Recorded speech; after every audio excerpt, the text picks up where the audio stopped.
Hello दोस्तों, नमस्कार। Way of maths channel में आपका फिर से स्वागत है। मैं हूं एम के गुजर और इस वीडियो में लेके आया हूं WCR वेस्टर्न सेंट्रल रेलवे पश्चिमी मध्य रेलवे में 9 दिसंबर 2024 को एक संट मास्टर का पेपर हुआ है, उस पेपर का हल। इस पेपर में 110 क्वेश्चन है। इसमें से प्रथम हल किए गए 100 क्वेश्चन ही जांचे जाएंगे। 10 क्वेश्चन राजभाषा के हैं जो अथवा में है। देखते हैं WCR का 9 दिसंबर 2024 का संट मास्टर के पेपर का पहला क्वेश्चन। स्क्रीन पर देखें। क्वेश्चन नंबर 1 में है full form of MACLS। MACLS का फुल फॉर्म क्या होगा? Multi aspect colour light signal. B में दे रखा है multi colour lighting system. C में दे रखा है कलर लाइट सिग्नलिंग सिस्टम और डी में दे रखा है नॉन ऑफ दीज। MACLS का फुल फॉर्म होगा multi aspect colour light signal. Question number 1 का करेक्ट आंसर रहेगा ए। नेक्स्ट क्वेश्चन देखें। क्वेश्चन नंबर 2 में है फुल फॉर्म ऑफ VDU का फुल फॉर्म क्या रहेगा? ए में है नॉन इंटरलॉकिंग, बी में है रूट रिले इंटरलॉकिंग, सी में है विजुअल डिस्प्ले यूनिट और डी में है वर्सटाइल लाइटिंग डिस्प्ले यूनिट। जो बी में दे रखा है रूट रिले इंटरलॉकिंग, उसका शॉर्ट नेम होता है RRI और VDU का फुल फॉर्म होता है विजुअल डिस्प्ले यूनिट। दूसरे क्वेश्चन का करेक्ट आंसर रहेगा C, visual display unit. Next question देखेंगे। क्वेश्चन नंबर 3 में है फुल फॉर्म ऑफ TALQ का फुल फॉर्म क्या होगा? ए में है टेम्परेरी एडिशनल सिग्नल, बी में 3 aspect lower quadrant signal, C में दे रखा है temporary aspect lower quadrant signal, D में दे रखा है 2 aspect lower quadrant signal. TALQ का फुल फॉर्म होता है D, 2 aspect lower quadrant signal. तीसरे नंबर के क्वेश्चन का करेक्ट आंसर हुआ डी। नेक्स्ट क्वेश्चन देखेंगे। क्वेश्चन नंबर 4 में है भारतीय संविधान के जनक कौन है? ए में भीमराव अंबेडकर, बी में जवाहरलाल नेहरू, सी में लाल बहादुर शास्त्री दे रखा है और डी में इंदिरा गांधी। भारतीय संविधान के जनक भीमराव अंबेडकर को माना गया है। भीमराव अंबेडकर का जन्म 14 अप्रैल 1891 को मध्य प्रदेश के मऊ में हुआ था। भीमराव अंबेडकर को संविधान मसौदा समिति का अध्यक्ष भी कहा है या बनाया गया था। क्वेश्चन नंबर 4 का करेक्ट आंसर हुआ ए, भारतीय संविधान के जनक भीमराव अंबेडकर हैं। नेक्स्ट क्वेश्चन देखेंगे। क्वेश्चन नंबर 5 में है कार्य समय सारणी, जिसको अंग्रेजी में वर्किंग टाइम टेबल कहेंगे, किस किस के संयुक्त हस्ताक्षर से जारी की जाती है? ए में PCOM और CFTM दे रखा है, बी में DRM और सीनियर DOM दे रखा है, सी में PCOM और CPTM दे रखा है और डी में GM और PCOM दे रखा है। WTT है वर्किंग टाइम टेबल, PCOM और CPTM की संयुक्त हस्ताक्षर से जारी किया जाता है। PCOM और CPTM के संयुक्त हस्ताक्षर से WTT जारी किया जाता है। कार्य समय सारणी का जो उल्लेख है वो सामान्य नियम 4.07 में किया गया है। सामान्य नियम 4.07 के 1 में साफ लिखा है कि तत्समय प्रवर्त संचालन समय सारणी की एक प्रति प्रत्येक स्टेशन ट्रेन मैनेजर व लोको पायलट, रेल पथ या निर्माण निरीक्षक और ऐसे किसी भी अन्य रेल सेवक को दी जाएगी जिसे अपनी ड्यूटी के दौरान उसके प्रयोग की आवश्यकता है।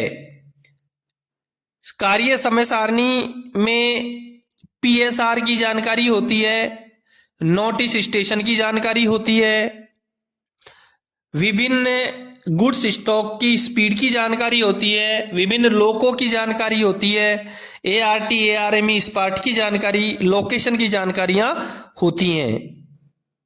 सामान्य नियम 4.07 के 2 में साफ लिखा है कि कार्य समय सारणी प्रकाशित हो जाने पर उसकी एक प्रति रेल संरक्षा आयुक्त को भी दी जाएगी।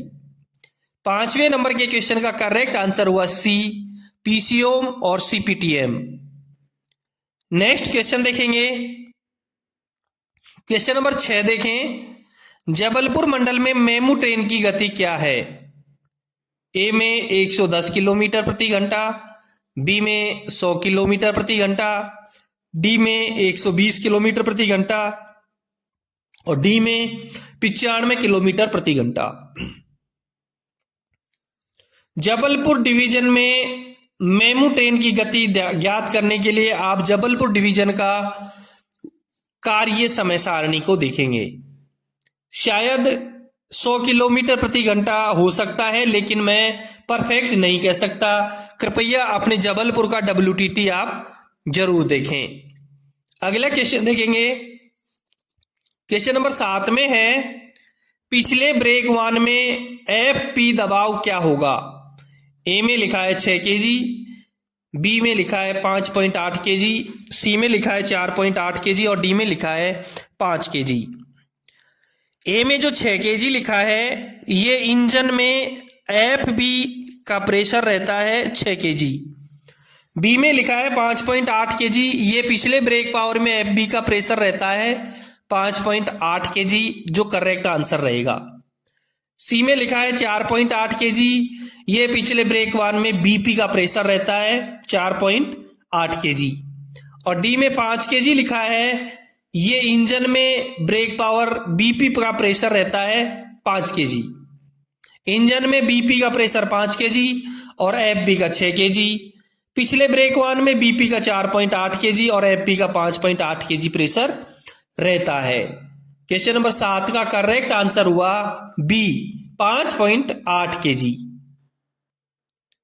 अगला क्वेश्चन देखेंगे, क्वेश्चन नंबर 8 में है, एयर प्रेशर कंटिन्यूटी कब करना चाहिए? एयर प्रेशर कंटिन्यूटी कब करनी चाहिए? ए में है जब एक अतिरिक्त लोको को आगे जोड़ा जाए, बी में है एक या अधिक कोच को जोड़ने के दौरान, सी में है जब कोच को अलग किया जाए और डी में है उपरोक्त सभी। करेक्ट आंसर उपरोक्त सभी रहेगा। ब्रेक कंटिन्यूटी जब अतिरिक्त लोको आगे जोड़ा जाएगा जब भी की जाएगी, एक या अधिक कोच को जोड़ने या हटाने के दौरान बाद में भी की जाएगी, जब कोच को अलग किया जाएगा जब भी की जाएगी। लोको पायलट द्वारा ब्रेक कंटिन्यूटी करने के लिए 5 छोटी सीटियां बजाई जाती हैं। ट्रेन मैनेजर 5 छोटी सीटी सुनने पर लोको पायलट को दिन में लाल झंडी अथवा रात में लाल बत्ती दिखाएगा। आपात ब्रेक वाल्व हैंडल को दबाएगा तथा 1 kg प्रति वर्ग सेंटीमीटर BP प्रेशर को कम करेगा और बाद में हैंडल को बंद करेगा।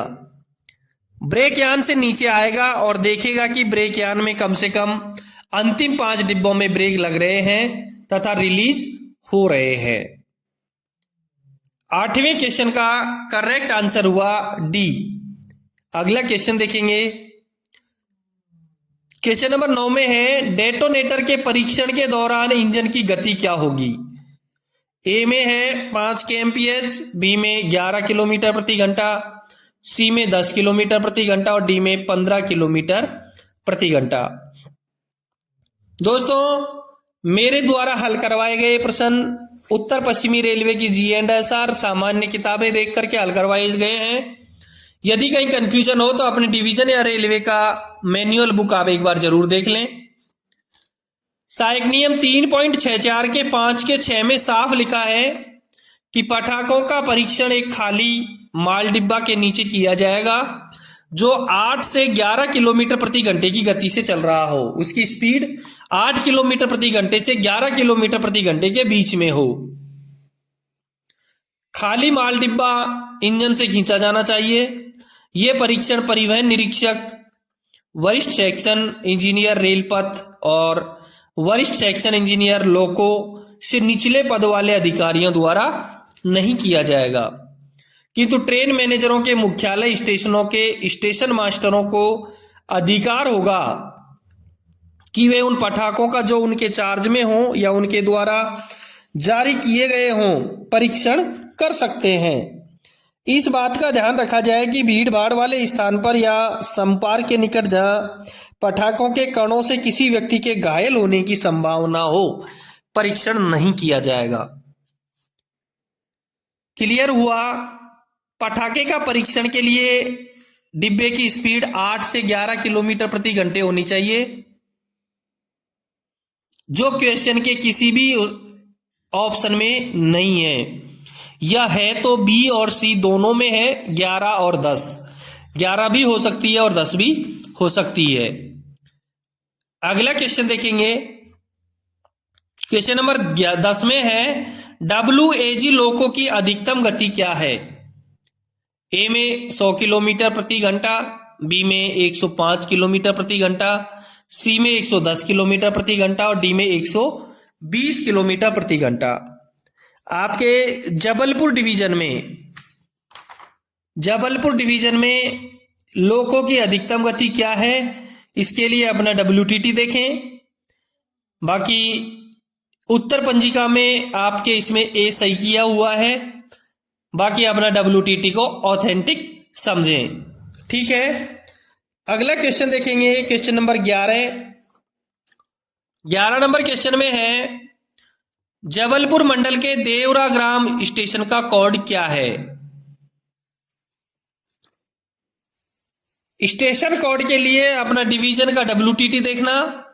ए में DEOM दे रखा है, बी में DRGM दे रखा है, सी में DGRM और डी में DMRG दे रखा है। जबकि देवरा ग्राम स्टेशन का कोड शायद DRGM होगा। बाकी ऑथरेटिंग के लिए अपना WTT आप एक बार जरूर देखें। 11वें क्वेश्चन के बाद में देखते हैं क्वेश्चन नंबर 12वें क्वेश्चन को में देखें। 4 व्यक्ति एक दीवार 5 दिन में बना सकते हैं, तो 5 व्यक्ति इसे कितने दिनों में बना सकते हैं? ए में 3, बी में 4, सी में 4.5 और डी में 6 दे रखा है। देखो 4 व्यक्ति 5 दिन में बना सकते हैं, तो 5 व्यक्ति 4 दिन में बना सकते हैं। सीधा सा तरीका है, किसी काम को 2 आदमी मिलकर के 1 दिन में करते हैं। यदि 1 आदमी करेगा तो उसको 2 दिन लग जाएंगे। 5 आदमी मिलकर के करेंगे तो 4 दिन में कर देंगे, और 4 आदमी मिलकर करेंगे तो 5 दिन में कर देंगे। 12वें क्वेश्चन का करेक्ट आंसर हुआ बी, 4। अगला क्वेश्चन नंबर 13 देखेंगे।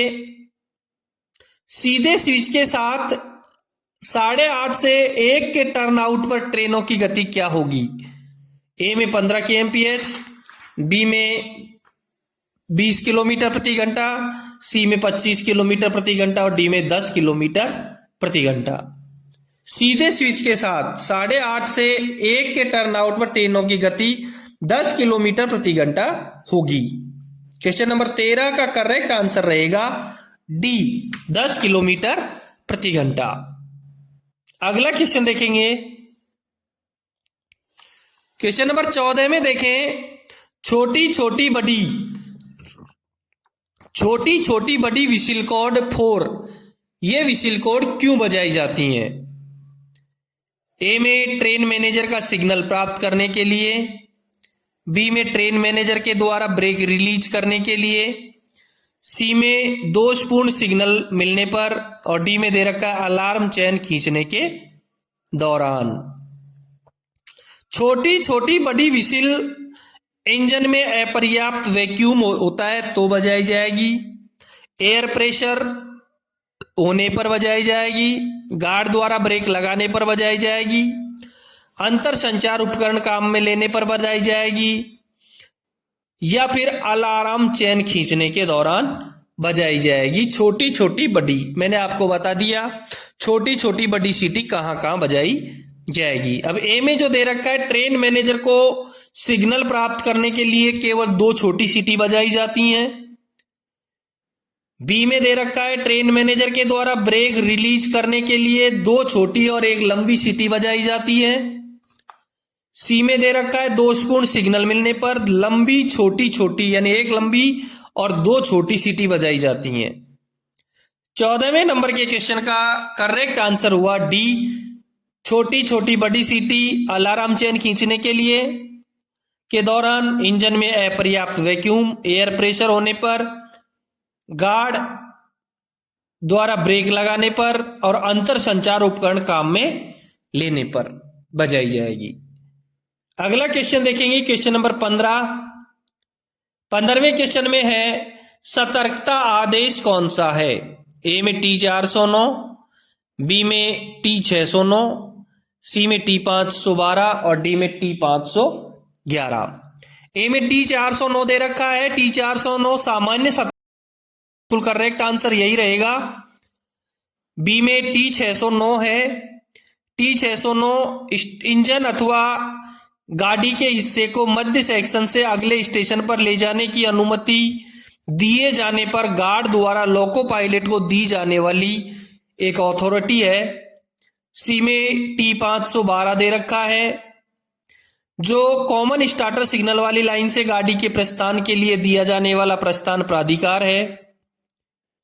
डी में T511, जो सिग्नल रहित लाइन से गाड़ी के प्रस्थान के लिए दिया जाने वाला प्राधिकार है। ठीक है, 15वें क्वेश्चन का करेक्ट आंसर हुआ ए, T409 सामान्य सतर्कता आदेश। अगला क्वेश्चन देखेंगे, क्वेश्चन नंबर 16 देखेंगे। फोयस इज रिलेटेड विद, फोयस किससे संबंधित है? ए में गुड्स ट्रेन, बी में दे रखा है कोचिंग ट्रेन, सी में पार्सल ट्रेन। फोयस, अब सबसे पहले हम फोयस का फुल फॉर्म जानेंगे। फोयस का फुल फॉर्म होता है फ्रेट ऑपरेशन इंफॉर्मेशन सिस्टम, माल परिचालन सूचना प्रणाली।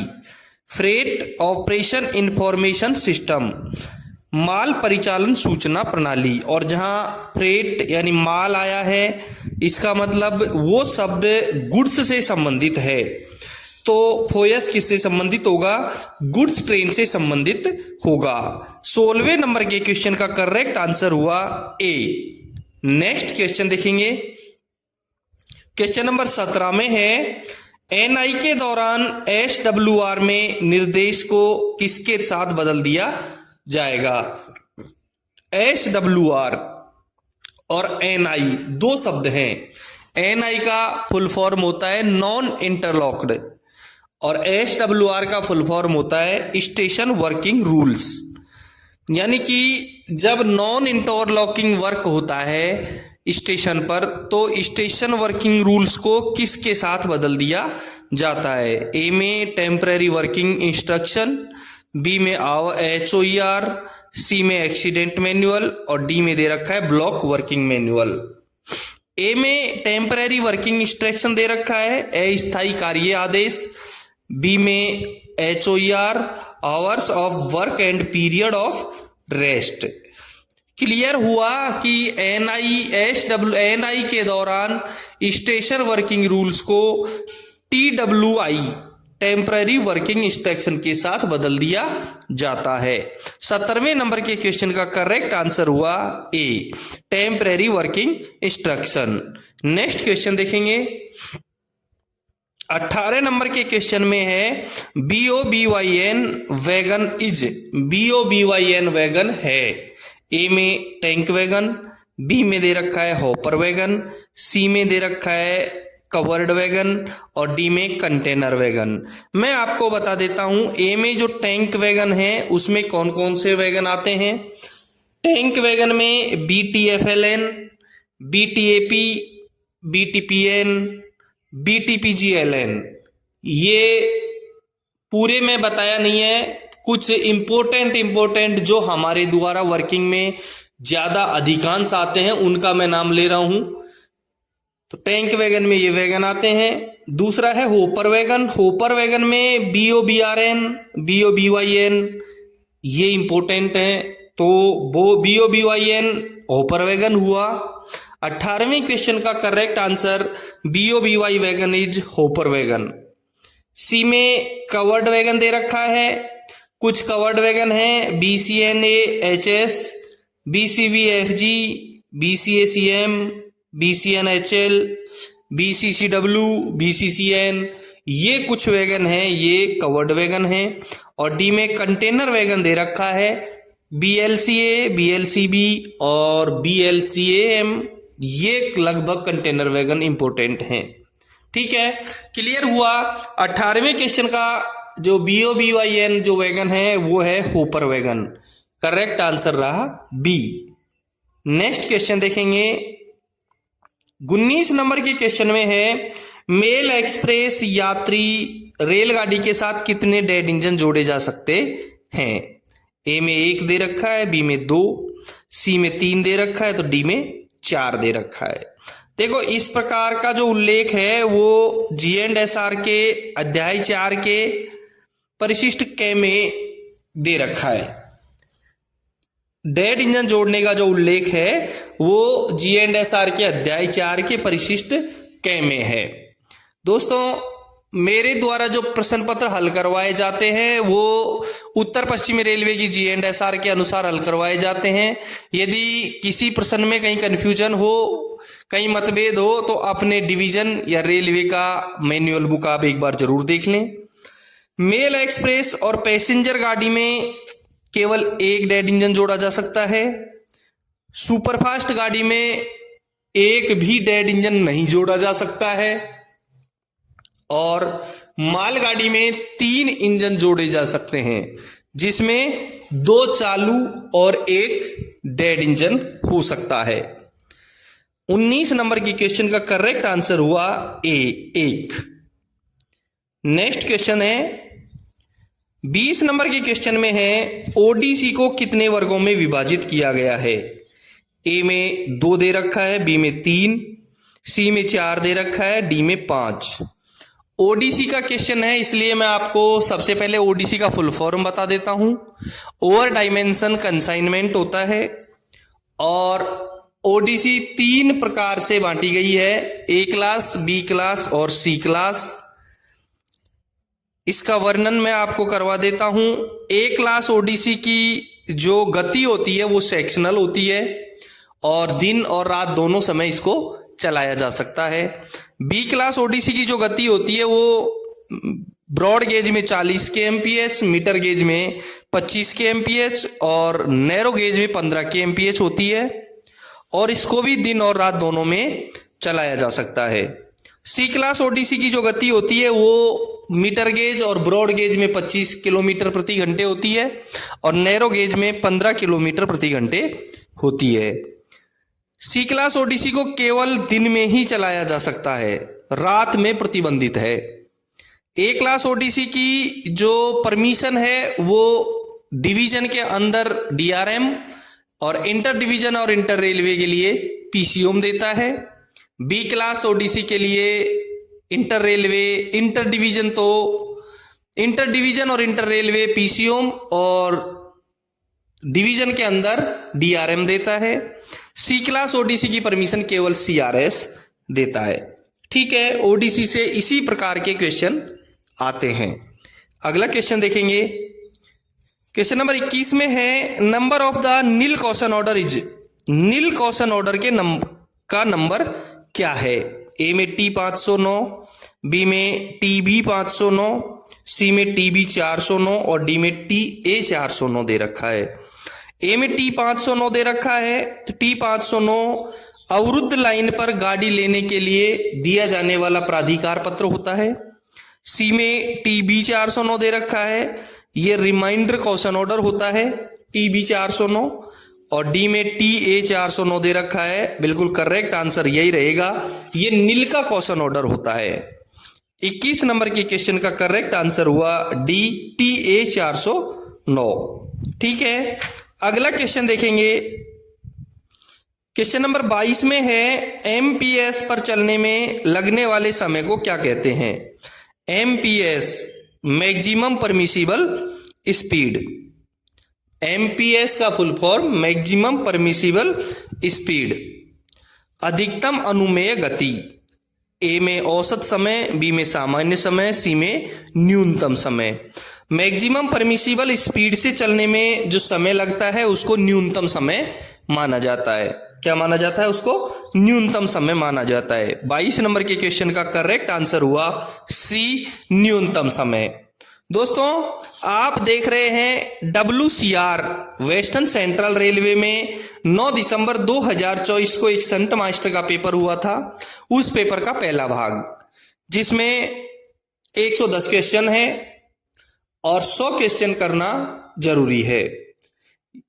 चैनल को आपने सब्सक्राइब नहीं किया है तो एक बार सब्सक्राइब जरूर कर दें और इसका लिंक अपने दोस्तों को जरूर शेयर करें।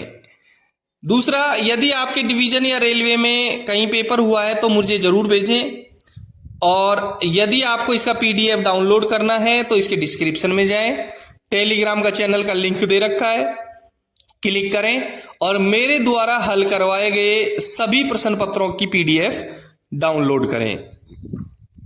ठीक है, देखते हैं इससे अगला क्वेश्चन। क्वेश्चन नंबर 23 में है, किस सिग्नल में कोई पीली रोशनी नहीं होती है? ए में LSS यानी लास्ट स्टॉप सिग्नल, अंतिम रोक सिग्नल। बी में लूप लाइन का स्टार्टर, सी में परमिसिव सिग्नल और डी में FSS यानी फर्स्ट स्टॉप सिग्नल, प्रथम रोक सिग्नल। इन सिग्नलों में हमको बताना है कि किस सिग्नल में पीली बत्ती नहीं होती है। ए में लास्ट स्टॉप सिग्नल दे रखा है, अंतिम रोक सिग्नल जिसको हम एडवांस स्टार्टर कहते हैं, जो ब्लॉक सेक्शन में जाने की हमको अनुमति प्रदान करता है, उसमें पीली रोशनी नहीं होती है। यदि आपने कहीं देखी है तो वो CRS की परमिशन से स्पेशल होता है, बाकी सामान्यतया LSS में पीली बत्ती नहीं होती है। लास्ट स्टॉप सिग्नल में केवल लाल और हरी बत्ती होती है। बी में लूप लाइन का स्टार्टर दे रखा है, लूप लाइन के स्टार्टर में सामान्यतया लाल और पीली बत्ती होती है। सी में परमिसिव सिग्नल दे रखा है, परमिसिव सिग्नल जिसमें सामान्यतः पीला और डबल पीला और हरा 3 रंग होता है। और डी में FSS फर्स्ट स्टॉप सिग्नल, प्रथम रोक सिग्नल में लाल, पीला और हरा होता है। तो एक लाल और हरी रोशनी वाला सिग्नल है लास्ट स्टॉप सिग्नल ए, इसमें पीली बत्ती नहीं होती है। क्वेश्चन नंबर 23 का करेक्ट आंसर हुआ ए, LSS। नेक्स्ट क्वेश्चन देखेंगे। अगले क्वेश्चन में है 24 नंबर में, किस सिग्नल में कोई हरी रोशनी नहीं होती है? ए में डिस्टेंट सिग्नल, बी में परमिसिव सिग्नल, सी में एडवांस स्टार्टर और डी में लूप लाइन स्टार्टर। ए में डिस्टेंट सिग्नल दे रखा है, डिस्टेंट सिग्नल में पीला, डबल पीला और हरा ये संकेत होते हैं। बी में परमिसिव सिग्नल दे रखा है, distant signal is permissive signal. C में एडवांस स्टार्टर दे रखा है, जिसमें सामान्यतः लाल और हरी 2 प्रकार की कलर होते हैं। डी में लूप लाइन का स्टार्टर है और लूप लाइन के स्टार्टर में हरा सिग्नल नहीं होता है। लूप लाइन के स्टार्टर में एक पीला और एक लाल संकेत होता है। क्वेश्चन नंबर 24 का करेक्ट आंसर हुआ D, loop line starter. Next question देखेंगे। क्वेश्चन नंबर 25 में है, लोकोमोटिव में अक्षर W क्या दर्शाता है? लोकोमोटिव के जो नाम में W क्या दर्शाता है? ए में मीटर गेज, बी में नैरो गेज, सी में ब्रॉड गेज और डी में वैगन। लोकोमोटिव का जो नाम होता है उसमें W ब्रॉड गेज दर्शाता है, W ब्रॉड गेज दर्शाता है और Y दर्शाता है मीटर गेज। Y क्या दर्शाता है?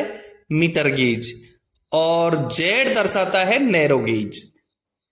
क्लियर हुआ। लोकोमोटिव के नाम में डब्ल्यू ब्रॉड गेज दर्शाता है, वाई मीटर गेज दर्शाता है और जेड नैरो गेज दर्शाता है।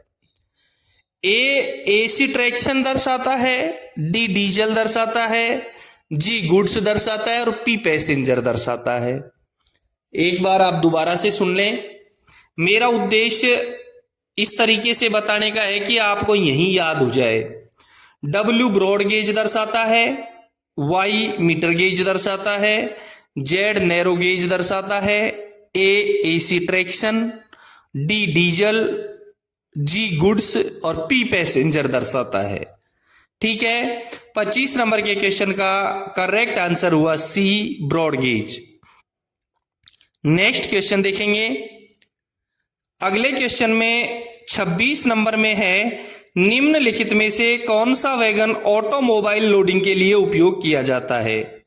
ऑटोमोबाइल लोडिंग के लिए उपयोग किया जाता है। ए में BCN जो कवर्ड वैगन होता है, बी में BOSTN जो ओपन वैगन होता है, सी में NMG जो BCA CBC प्रकार का होता है और डी में बॉक्सन जो ओपन वैगन होता है। ओपन वैगन और कवर्ड वैगन में ऑटोमोबाइल लोडिंग नहीं होता है, इसलिए सी आंसर इसका करेक्ट रहेगा। NMG जो रैक होते हैं, जो वैगन होते हैं, वो ऑटोमोबाइल लोडिंग के काम में आते हैं। 26 नंबर के क्वेश्चन का करेक्ट आंसर हुआ सी NMG। अगला क्वेश्चन देखेंगे। नेक्स्ट क्वेश्चन में 27 नंबर में है, इंटरलॉक्ड स्टेशन का SWR किस किसके हस्ताक्षर से जारी किया जाता है? SWR स्टेशन वर्किंग रूल्स किस किसके हस्ताक्षर से जारी किया जाता है? ए में सीनियर DST और सीनियर DN, बी में सीनियर DOM और सीनियर DN, सी में सीनियर DOM और सीनियर DST और डी में सीनियर DOM और सीनियर DSO। इंटरलॉक्ड स्टेशन का जो SWR है वो सीनियर DOM और सीनियर DST के द्वारा जारी किया जाता है। 27 नंबर के क्वेश्चन का करेक्ट आंसर हुआ सी सीनियर DOM और सीनियर DST।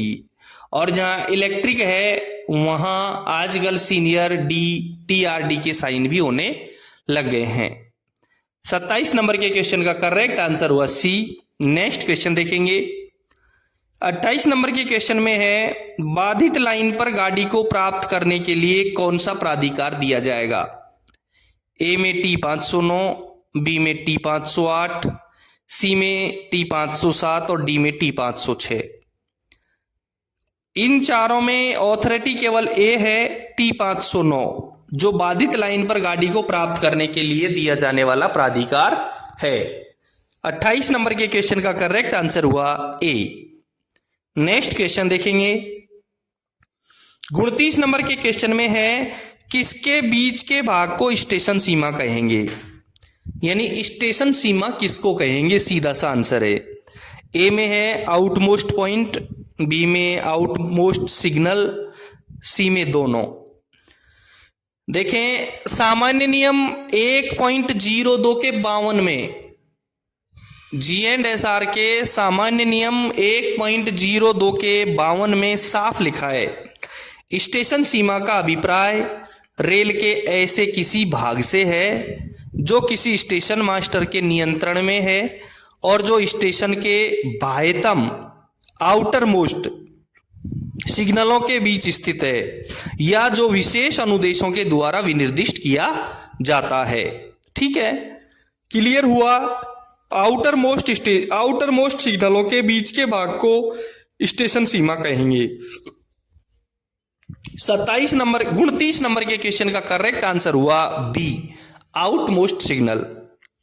ठीक है। नेक्स्ट क्वेश्चन है 30 नंबर के क्वेश्चन में है, स्लिप साइडिंग किसकी सुरक्षा करती है? ए में रियर ब्लॉक सेक्शन, बी में एडजस्टेंट, क्या लिखा है? क्वेश्चन नंबर 30 में है, स्लिप साइडिंग किसकी सुरक्षा करती है? ए में रियर ब्लॉक सेक्शन, बी में एडजेसेंट लाइन, सी में स्टेशन और डी में सिग्नल।